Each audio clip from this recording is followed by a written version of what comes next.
भगवान श्री राम हिंदुओं के आराध्य देवता हैं, जिन्होंने जीवन के जीने के सही मायने हम सबको बताए। कर्म, धर्म और कर्तव्य का किस प्रकार जीवन में प्रयोग करें।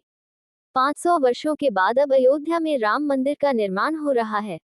इस खास मौके पर हम आपको भगवान राम से जुड़े कुछ महत्वपूर्ण तथ्य बता रहे हैं। 1. हिंदू धार्मिक शास्त्रों के अनुसार वैवस्वत मनु के 10 पुत्र थे। इक्ष्वाकु, कुशनाम, अरिष्ट, दृष्ट, नरिश्यंत, करुष, महाबली, शर्याति और प्रषद। श्री राम का जन्म इक्ष्वाकु के कुल में हुआ था। 2. श्री राम को शास्त्रों में भगवान विष्णु का अवतार बताया गया है।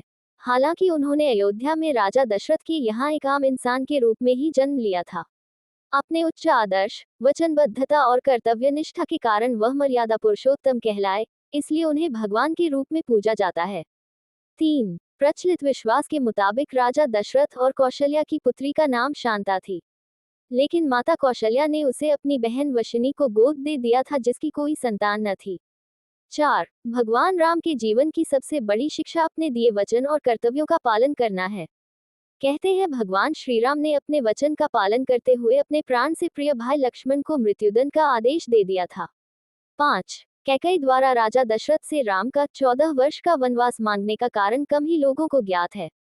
दरअसल राजा दशरथ की रानी कैकेयी राजा अश्वपति की बेटी थी। राजा अश्वपति के राजपुरोहित श्रवण कुमार के पिता रत्नऋषि थे। कैकेयी को वेद शास्त्रों की शिक्षा रत्नऋषि ने ही दी थी। उन्होंने कैकेयी को बताया था कि राजा दशरथ की कोई संतान राजगद्दी पर नहीं बैठ पाएगी। इसके साथ ही ज्योतिष गणना के आधार पर उन्होंने बताया था कि दशरथ की मृत्यु के बाद यदि 14 वर्ष के दौरान कोई संतान गद्दी पर बैठ भी गया तो रघुवंश का नाश हो जाएगा। 6. माता सीता का हरण रावण द्वारा कर लिया गया था, जिसके बाद राम और लक्ष्मण उन्हें खोज रहे थे। उन्हें जंगल में कुछ आभूषण मिले तो उनमें से कर्णफूल को लेकर श्री राम ने लक्ष्मण से कहा था कि ये तो सीता के कर्णफूल हैं, ये जंगल में कैसे आए। उनकी इस बात पर लक्ष्मण ने कहा कि यह कर्णफूल भाभी के हैं या नहीं मैं कैसे बता सकता हूँ, मैंने तो कभी भाभी के मुख की ओर देखा ही नहीं। लक्ष्मण ने कहा कि मैंने तो सेवक और पुत्र भाव से सदा भाभी के चरणों को देखा है, इसलिए मैं सिर्फ उनकी पायल को पहचानता हूँ। 7. श्री राम की हनुमान जी के साथ पहली मुलाकात का किस्सा बेहद दिलचस्प है। हनुमान जी ब्राह्मण का रूप धारण कर प्रभु श्री राम और लक्ष्मण के पास पहुंचे। उन्होंने राम और लक्ष्मण को देखा तो समझ गए थे कि ये दोनों वीर कोई आमजन नहीं, बल्कि साक्षात किसी देवता के रूप हैं। इसके बाद हनुमान जी चरणों में गिरकर उन्हें दंडवत प्रणाम किया। 8. भगवान श्री राम को माता सीता का वियोग सहना पड़ा था, लेकिन यह वियोग उन्हें एक श्राप के कारण सहना पड़ा था। ये श्राप उन्हें देव ऋषि नारद मुनि ने दिया था। 9. उत्तर रामायण उत्तरकांड में ये वर्णन मिलता है कि भगवान राम ने माता सीता का परित्याग कर दिया था।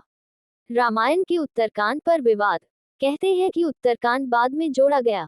10. अयोध्या आगमन के बाद राम ने कई वर्षों तक अयोध्या का राजपाट संभाला और इसके बाद गुरु वशिष्ठ व ब्रह्मा ने उनको संसार से मुक्त हो जाने का आदेश दिया। इसके बाद उन्होंने जल समाधि ले ली थी।